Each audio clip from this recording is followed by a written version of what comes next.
host these talks to highlight cutting-edge research on unresolved questions and timely topics of interest. My name is Caroline Jack. I'm a media historian and a media theorist. I'm also a postdoctoral scholar here at DNS, and I'll be hosting today's event. So some of you may be new to Data and Society. Some of you may have been here before. For those of you who don't know us yet, we're an independent, nonprofit 501c3 research institute focused on the social and cultural issues arising from data-centric technological development. And right now our major research initiatives include projects studying such diverse issues as the future of labor and the on-demand economy, technology and education, algorithms and accountability, and media manipulation and data privacy. So whether it's your first time here or whether you know us well, we'd love you to stay in touch with us. If you're here today, you belong in our network. So I would encourage you to come and find Audrey, who is our network engagement lead. After the talk today, she can get you on our mailing list. Also, feel free to find us on social media. We're on Twitter at Data Society. You can tweet about this talk with the hashtag Databites or find our website, datasociety.net. Just a little quick housekeeping before we get started. If you're looking for a restroom, you'll find them behind you. Take two lefts, they're kind of behind the kitchen. We'll have about 30 minutes of presentation today, followed by a Q&A and a reception to follow that. And during the Q&A, if you'd like to ask a question, please raise your hand and we'll bring you a mic. So, we live stream these talks. So if you'd like to remain off the record when you ask a question, please let us know and we'll take care of that. But turning to today's talk, I'm especially excited to introduce Dr. Marie Hicks, who is an assistant professor of history of technology at Illinois Institute of Technology in Chicago, Illinois. Her work focuses on how gender and sexuality bring hidden technological dynamics to light and how women's experiences change the core narrative of the history of computing. Hicks received her MA and PhD from Duke University and her BA from Harvard University. Before entering academia, she worked as a Unix system administrator. Hicks's monograph, Programmed Inequality, How Britain Discarded Women Technologists and Lost Its Edge in Computing, is available from the MIT Press. You can learn more at programmedinequality.com, where the full introduction to the book, which is excellent, is also available for you to read. Programmed Inequality has received amazing reviews, both domestically and internationally. And most recently, it was named Book of the Week by Times Higher Education, which is the UK's leading publication in higher ed. And that most recent review called Programmed Inequality a sophisticated work of scholarship, detailed, insightful, and deeply researched, with lessons for any group that thinks that it alone understands how emerging technologies should be managed. So we at Data and Society are delighted to host this groundbreaking voice in the history of technology. Please join me in welcoming Dr. Marie Hicks.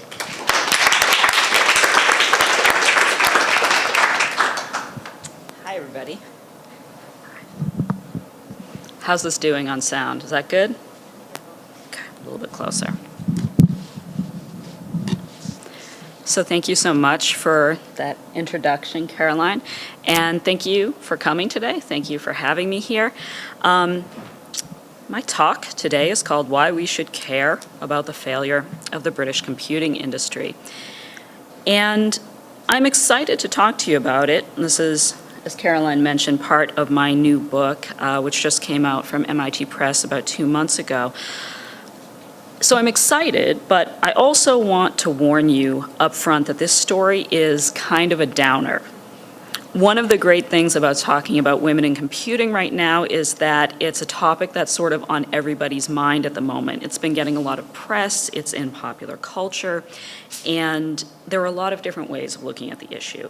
It can be kind of a feel-good hero narrative, or it can be something that's a lot darker. It's about structural discrimination. So I'd like to start by situating my work in relation to another book that probably all of you have heard of, maybe read already. How many of you have already read Margot Shetterly's fantastic Hidden Figures? Okay, well, I bet you know about it, even if you haven't read it yet. I really like her book, I would say if you have seen the movie or you're thinking of seeing the movie and you haven't read the book, do read the book because, as is often the case, the book is much, much better and more interesting, I think, than the movie could be. But Hidden Figures is basically a technological success story. It's a narrative about how when a country leverages all of its workforce to try to achieve a particular goal and does so in a way that is not discriminatory, or at least not as discriminatory as prior, instantiations, a lot of collective gains can be made. And my book is kind of the flip side to that. My book tells a failure story.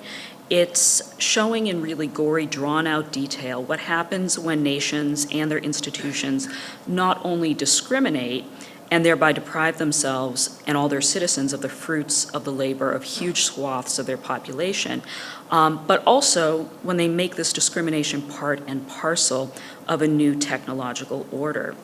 In other words, the book shows a process by which a country takes existing discrimination and makes it a fundamental core category and an organizing ethos for a new technological regime. And in the process of doing that, of course, the new technological order that's being put into place, ostensibly to create progress or to improve things, it ends up being deeply flawed. And my book looks at some of the unexpected outcomes of this and how those unexpected outcomes snuck up on people and on governments and industries, because often there isn't an obvious relationship between technological and economic failures and the discrimination that caused them. But as you'll see in the course of this talk, if you actually look at the history carefully, and you follow the thread, you see there's this strong, direct relationship between the two. So a lot of people ask me, I'm an American, and so people ask me, why do you focus on British history? And why, in particular, on the history of computing in Britain? A lot of times, I think we think about the history of computing as being synonymous with the United States, with ENIAC, IBM, all that stuff. And that's one of the main reasons I don't focus on the United States, because for a very long time it's been overstudied. And what this has meant is that the US story of technological progress after World War II has come to dominate the global narrative of technological change. In other words, we looked at and we talked about and paid so much attention to what's happened in the US in the 20th century in particular, that what we see in that historical context has really colored our view of everything else that's happened with computing technology around the world and that's happening now. And so we end up with a pretty good understanding of the United States and a fairly limited understanding of everything else. In a sneaky way, it also actually hurts our understanding of the US context, I would argue, because one of the most important ways of thinking about what's going on in a particular country is through implicit or explicit comparison with other different contexts. And a lot of times we don't do that because we've become accustomed to taking the US context as sort of the be-all, end-all of technological advance. I know that might sound a little bit hyperbolic, but just look at the way that we talk about Silicon Valley, even today. This sort of unhelpful narrative of American technological exceptionalism and greatness is still going on in a big way, and it often blinds us to a lot of the consequences of our actions as a nation. The UK is also an interesting case to study because the UK was actually quite powerful and important in the early days of electronic computing. The Allies won World War II in part because of the electronic computers that the British deployed for code breaking, even though most of us didn't know that at the time or know of these computers' existence until decades later because they were kept so tightly secret. So in 1944, Britain led the world in electronic computing. They had the first digital electronic programmable computers. That's one of them there, the Colossus. They were using 10 by war's end at Bletchley Park. And these computers were actually used to change geopolitical events at a time when the best electronic computing technology in the US was still essentially just in a testing phase. And the British continued to be very strong in computing after the war, matching or anticipating all of the important advancements that the US was making. But just about 30 years later, by the 1970s, British computing had essentially dried up. The British computing industry had imploded, and it wasn't as you might think because they fell behind technologically. Something else happened. Well, what was it? How did it happen? And probably most interesting for us today, how can we make sure it doesn't happen again to a similar nation, a similar declining empire with most of the same cultural and political and economic traditions as Britain? Or is it already too late? Stay tuned, we'll circle back to that. So before computing looked like this, it looked like this. A lot of women doing calculations with a variety of desktop and also larger electromechanical computers. Women were in fact so synonymous with this work that they became the mascot for computing products.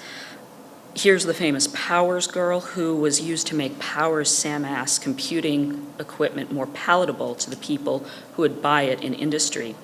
And as that equipment became electronic, she carried right over. Two myths that I'd like to sort of explode right now are that, one, the end of World War II somehow chased women out of the field of computing. It didn't, because this field was seen as so de-skilled and unappealing to men that no men were rushing back home to take these jobs. And two, the change over to electronic computers did not neatly coincide with the decision to get more men into the jobs, because now the work was suddenly seen as more complex. That is also a common fiction. So anyway, the Powers girls became mascots for electronic computers as well. Here's one picture from a Powers advertisement for early electronic computers. And then here's a picture of the same computer in the field. And the second one looks a little more complicated, right? But this was the point of this advertising, to make this work seem like it was a lot more de-skilled and simplistic than it actually was, by showing young women doing it and making it seem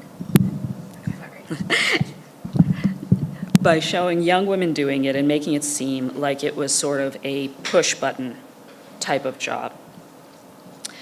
All other British companies used similar women figures in their ads for this reason, but not only in their ads, in their real life practices as well, in their training teams, the people who went out to companies and taught customers how to program, how to use computers. They were all women through the early part of this period.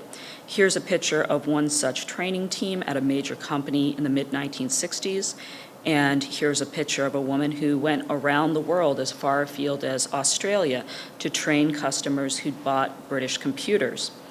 And she did all the programming that helped show them how to program, how to use those machines effectively. Her name was Andrina Wood. But at the same time, these jobs, what's referred to at that time as computer operation, but really also includes programming and all sorts of other things like systems analysis, debugging, testing. These jobs are seen as de-skilled, and they're so heavily feminized that women trade unionists are organizing themselves around them. The machine grades, here's a pamphlet aimed squarely at women who are doing this work, only women who are doing this work, because the men weren't. And when the British government finally gives women equal pay for equal work in the 1950s, there's no National Equal Pay Act until the 1970s, but the civil service does it earlier.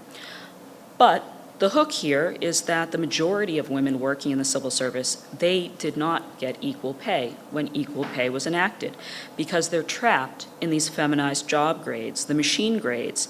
After equal pay comes into effect, the machine grades become known as the excluded grades. because they're specifically excluded from the Equal Pay Act. The idea is that women have been doing the work so long and in such great majority that their low wage is now the market rate for the job. So the government won't raise their pay up to the men's pay scales because they say, well, no men are doing this work anyway. Women's wage is now the market rate. So then what happens? Why does this gender flip occur where computing becomes seen as men's work and eventually becomes male-dominated? Well, this happens for two reasons. The first is that leaders in government and industry start to perceive this highly technical work as suddenly more intellectual, more important than before. Initially, it was seen as low skill, working class to even use a machine, and computers were looked at as sort of like an industrialization of the office.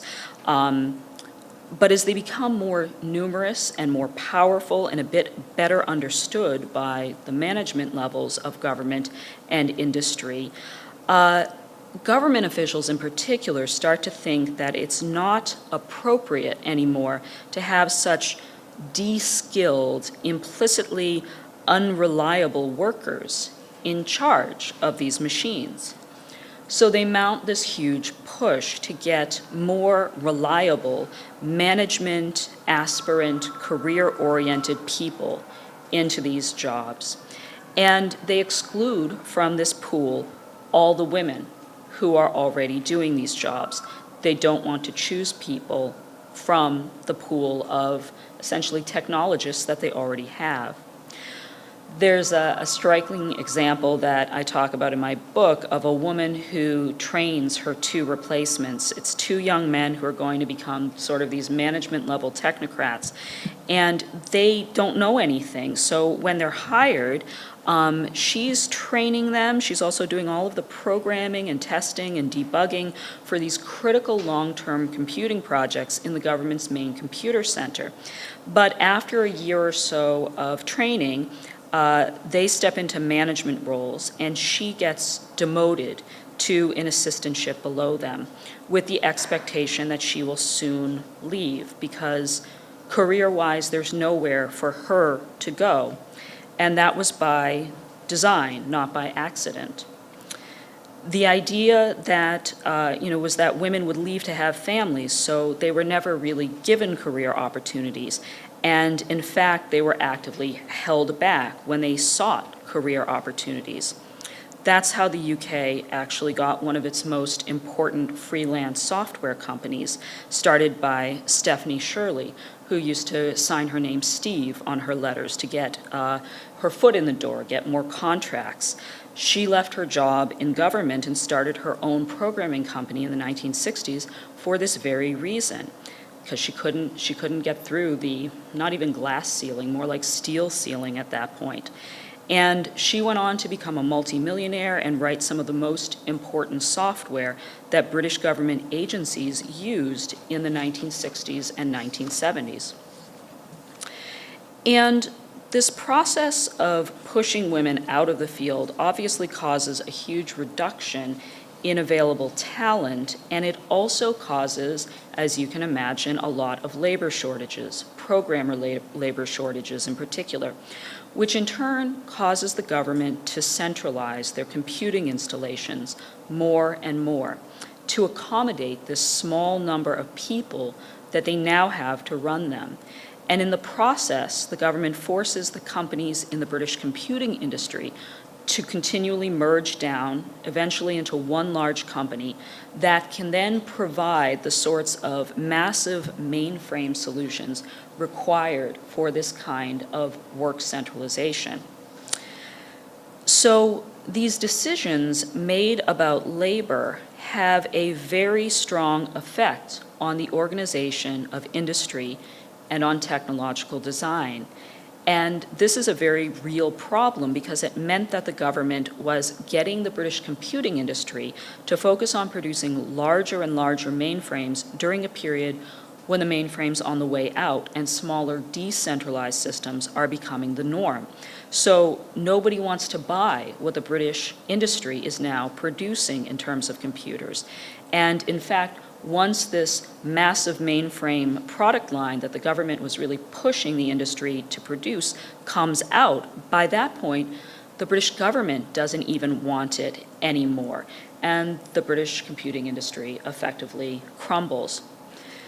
So it's not that, IBM comes into the market and wins out, as maybe is sometimes commonly thought.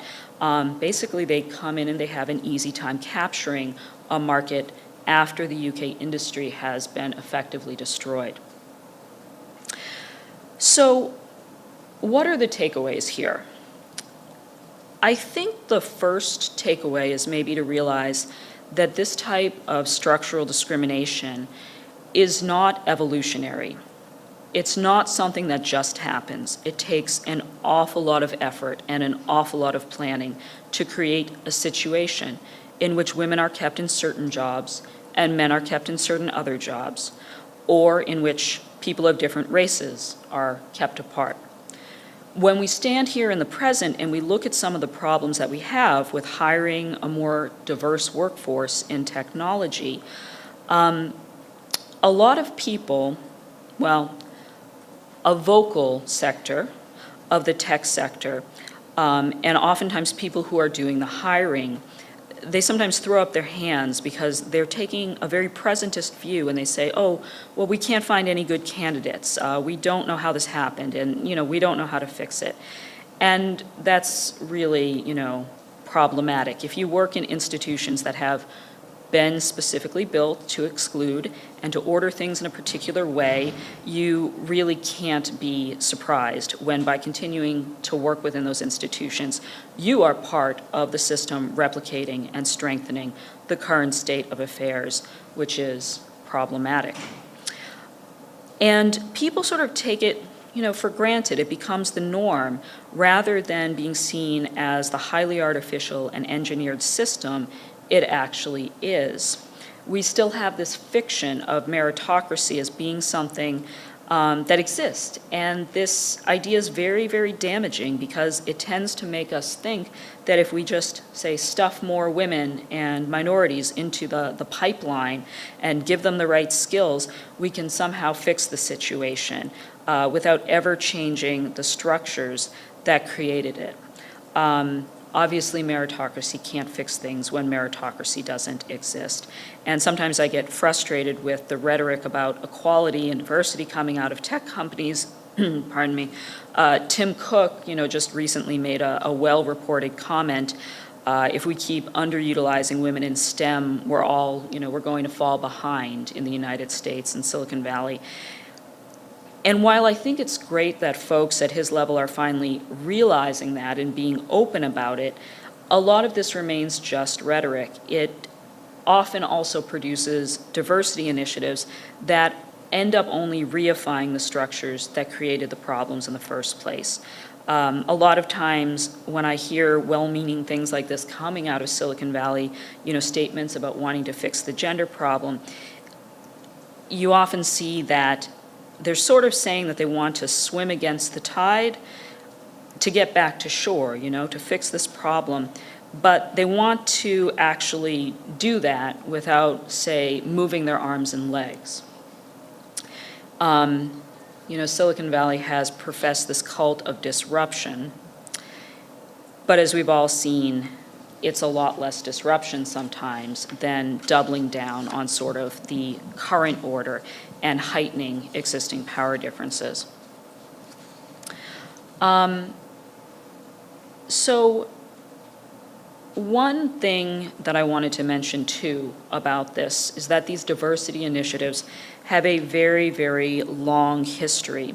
And the idea of trying to get more people the skills they need to succeed in these fields has a very, very long history, decades. This is an ad from 1965. It's been tried for decades, this pipeline approach, and it hasn't worked. But not only do people not work their way up and eventually win out by dint of hard work in large numbers, they often don't even get to enter the game in the first place.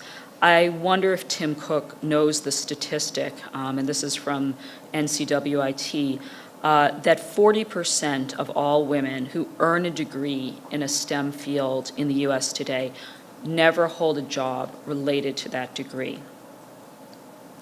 So, I've spent a lot of time criticizing the British today and how maybe they should have known better, not to shoot themselves in the foot by essentially getting rid of their technical labor force as they were trying to gear up for a technological revolution. But look at some of the things that are happening in our context in the US today.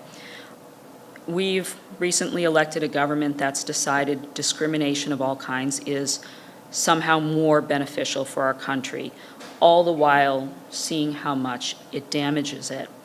And in the historical case that I just talked about, a lot of people saw what was wrong and could even articulate it, but they didn't necessarily have the power to change what was going on. So that brings us full circle to what I sort of alluded to at the beginning about the usefulness of this history. How useful is this history in terms of being actionable information, in terms of being something that we can actually use to try to arrest or alter some of the downward slide maybe that we're seeing in the United States right now? Well, I think it is pretty useful, and here's the three main points that I'd like to bring up. The details of this history and many other histories of structural discrimination show that the way to get around structural discrimination is not to continue to work within the system. The answer does not lie in slow incremental change. It lies in what, if I might be forgiven for using a very tarnished term, it lies in disruption. So everybody who's gotten out there and disrupted their work or their lives in some sense to push back against what's happening is actually doing, I think, a very important thing, no matter how difficult or pointless it might seem at the time. Secondly, this history also shows us the ways in which technologies are designed to protect power and to protect powerful interests. If technology is working for you, it is almost certainly showing you something about your particular role and status in society. If technologies are protecting your power, maybe try figuring out how they could be re-engineered to not continue to protect the status quo. Consistency isn't always necessarily the best thing. And the third point is, I like studying Britain because they're our closest historical cousin, and they're very similar to us in many ways. I was in London this summer when the Brexit vote occurred, and the day before, largely because I was in London, there was this feeling all over that Brexit certainly couldn't pass. This idea that it would just be too stupid, too much of a self-destructive act. But as an American, kind of an outsider looking in, and as a historian, I was very, very nervous because in essence I saw that on a deep level, Brexit was a referendum on racism and xenophobia.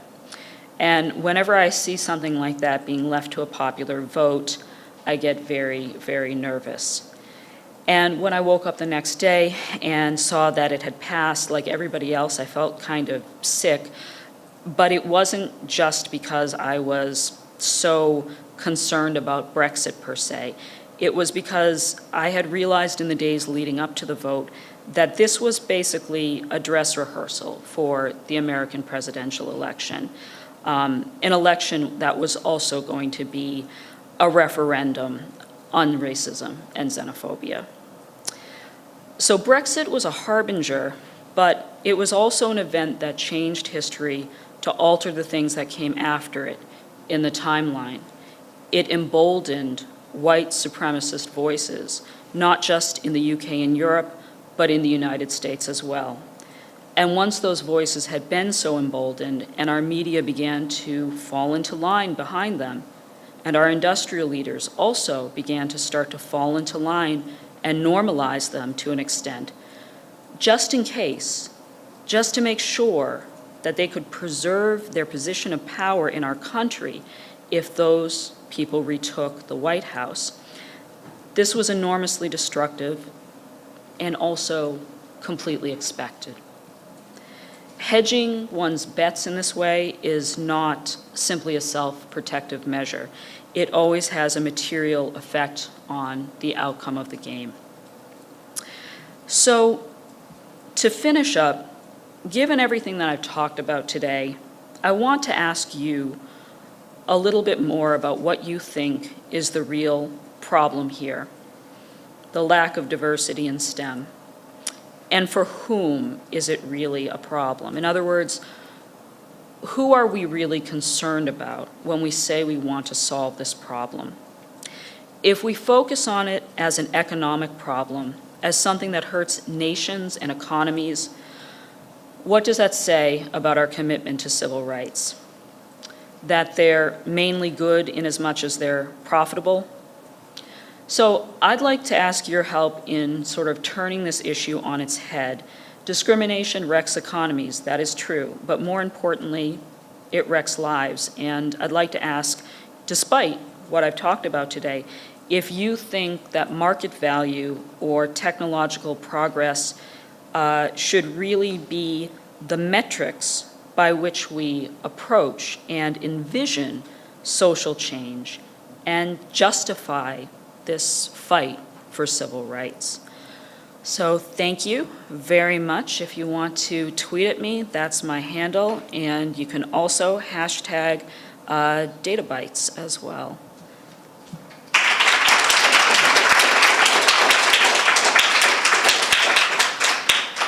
Thank you, Marie, for such a insightful and provocative talk. We have some time for questions from the audience. Just to give you another reminder, this is a live stream talk, and we will ask you if you have a question to raise your hand. I'll bring you the mic. At that point, if you would prefer not to be on the live stream, please let us know so that we can mute you while you are speaking and respect your privacy. Otherwise, we would love to know your name and your affiliation so we can get a sense of where you're coming from. So let's open the floor up to questions.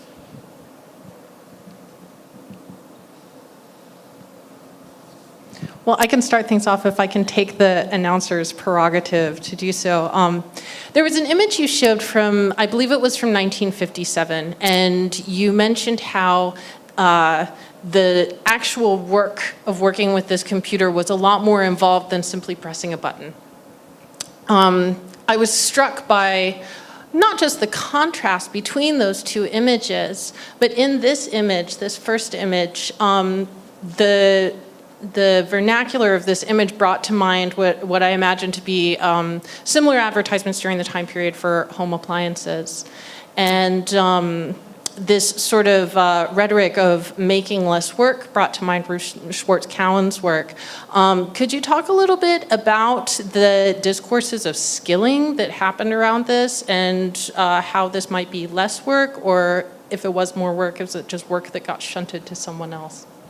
Yeah, that's a great question. And there's so much kind of going on when you unpack these images, because yes, this lady here looks like, she looks de-skilled in the sense that it's just push-button work. But if you notice what she's wearing, she looks like a white-collar professional, right? She looks like she has kind of an important job, or at least she works in a place where people have important jobs. You look at this lady here, and maybe you can't quite make it out because the color is kind of blown out, but she's wearing an overall jacket, a white dust jacket. This is the sort of thing that somebody would have worn if they were working in light industry with machines. She's being positioned very much as sort of a working class or liminally working class person, even though she's doing what we would now consider knowledge work or information work with a computer in an office space. And so in addition to what's happening with gender and sort of the perceptions of gender in each of these images, there's also a lot going on with class. And one of the reasons that this woman, looks de-skilled to our eyes, it has to do with her gender. But then we also have to think about one of the ways that this woman is kind of put in a lower social and economic position is because her work is fairly arbitrarily being positioned as less intellectual and more working class. So I'm not sure if that wholly answers everything you were asking, Carolyn, but I hope it gets part of the way there. Yes, thank you. We have a question in the audience. Hi, Eileen Clancy, CUNY Graduate Center. So I hadn't thought about it before you'd said this, but I'm very interested in your statement about that British computing led the world after World War II. And I don't know why I hadn't thought about it before, because it makes sense, because we know now about Bletchley Park, and of course what happened was they took those computers apart and trashed them, right, and then they kept them a secret. So, and also the workforce, which I think was largely women, just was no longer in those jobs, not allowed to talk about it, and weren't employed in industry. So that also makes sense that they weren't able to kind of surge right into that.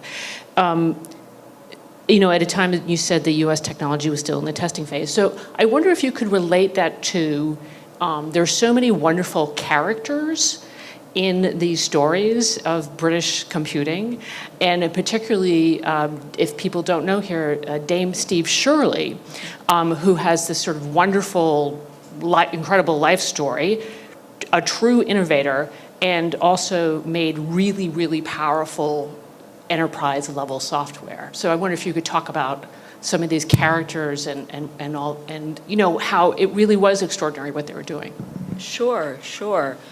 Yeah, and so most of the Colossus computers were smashed to bits by their operators, and in fact, at least one of the operators, years later, she produced a little vacuum tube, and she said, I took it. I wanted to keep a piece of the, important work we had done. And they were told, they had to swear on their lives going in and going out of Bletchley Park that they would not tell anybody about this under penalty of death. So a lot of these women said, it was my great sadness that, my husband died before the 1970s, before I could ever tell him what I did in the war.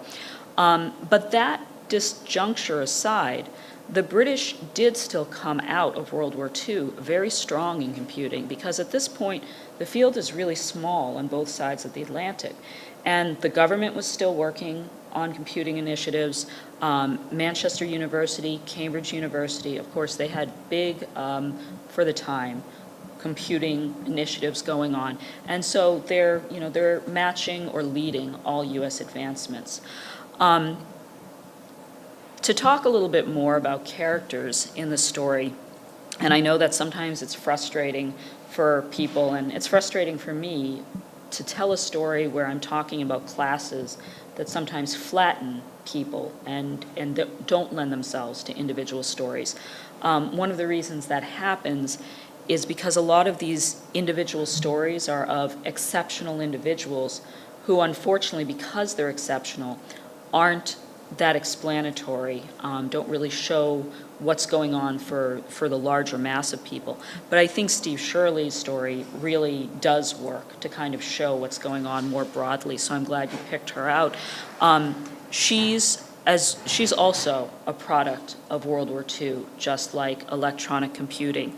She lived because the Kindertransport, the British program to bring refugee children over from Europe, who otherwise would have been killed by the Nazis, she's on that transport, she and her sister. And so she starts out life, and it sort of sticks with her for a very long time, that she is very, very lucky. And so, like many successful people, I think she has this idea of herself that understates the importance of her work, or at least understates the importance of her intelligence. But she goes into a job in government, and like I said, she ends up just totally bumping up against what women are and aren't allowed to do. She basically gets told by the board that's overseeing decisions about promotion that every time she comes up for this promotion that she completely deserves, men on the board resign from it so they don't have to decide on her case.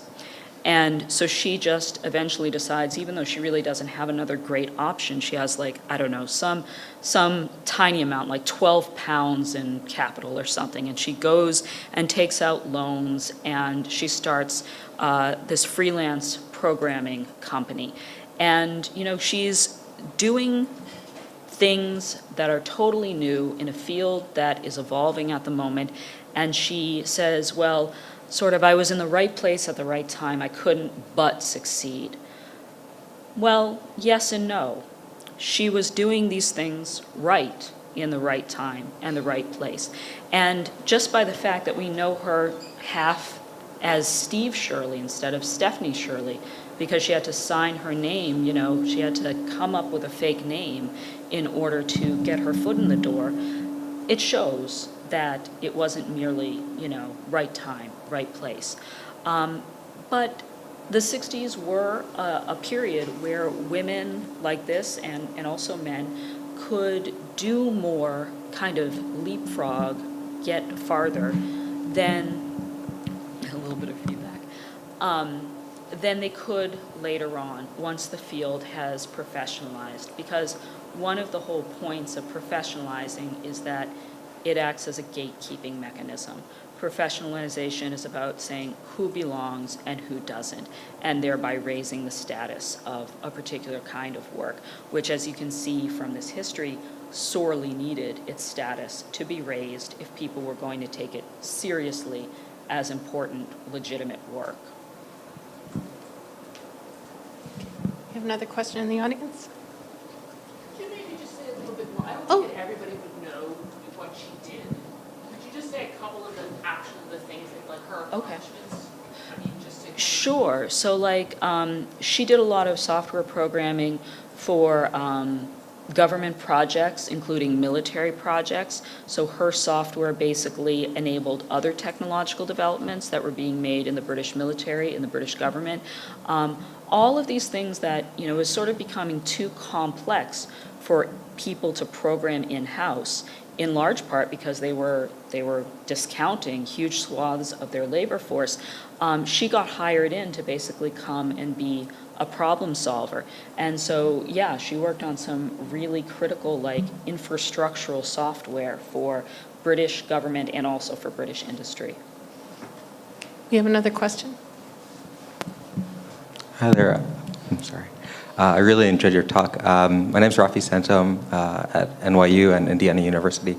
So in the back of my mind throughout your talk were the questions that you added at the end of to what ends, you know, diversity, inclusion, to what ends. And as I think you probably know, in the United States right now, there's a huge push for universal computer science education.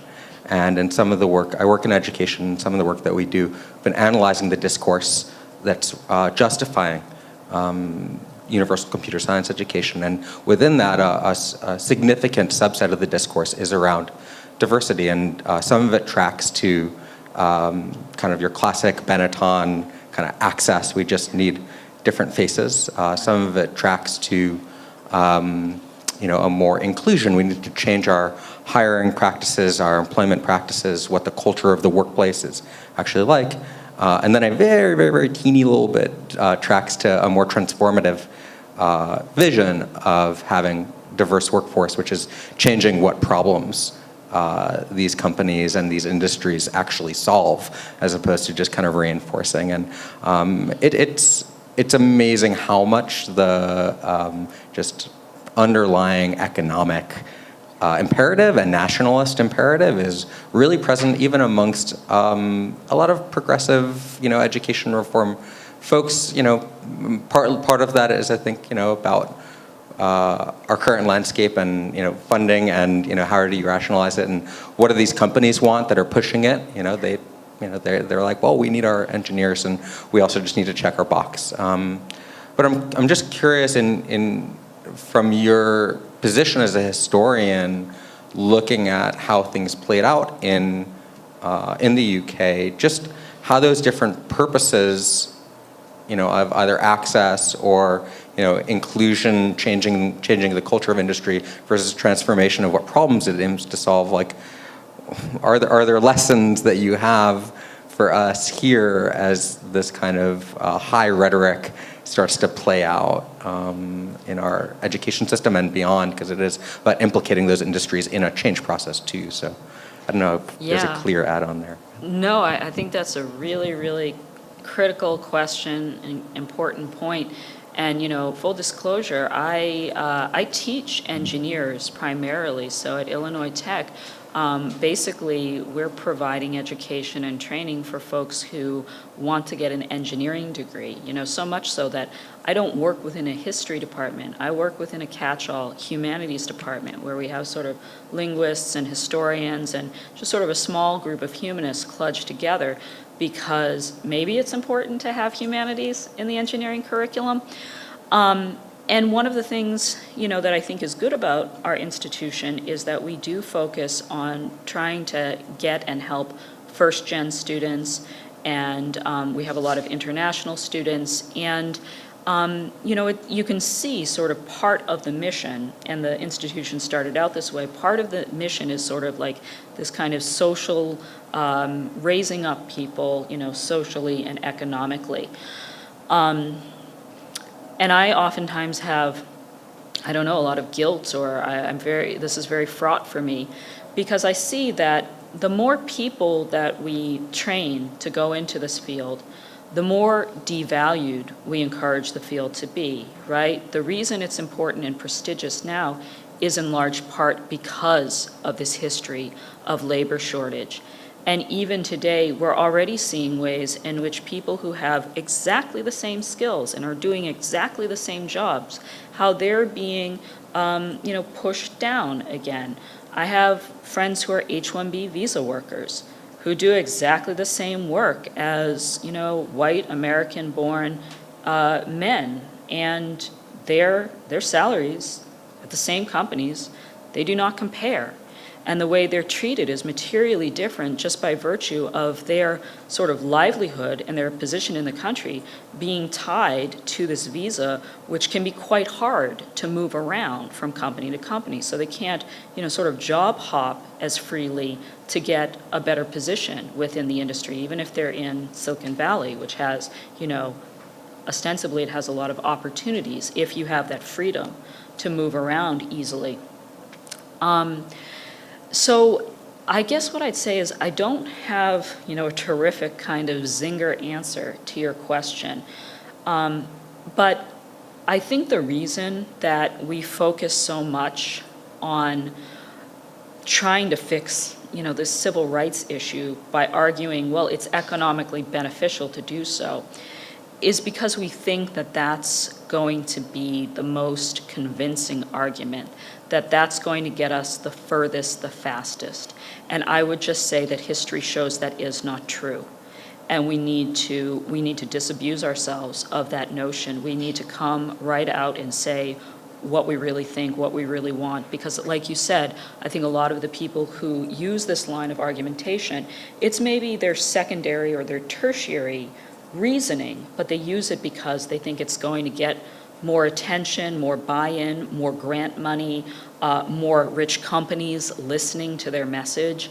And it's really problematic, but I think the good news is we just have to get enough people to realize that's actually not going to be, I don't think, the most effective way to enact this change, because we've been trying that for close to 50 years almost, and it hasn't worked so far. So that's what I'd hit you with. Okay, thanks everyone for your questions. We're coming up against time, so I do invite you to stay. We'll be having our usual Wednesday social hour with drinks and refreshments. Just a little bit of housekeeping before we finish for the day. We need your help into turning this space into one where we can eat and drink and socialize.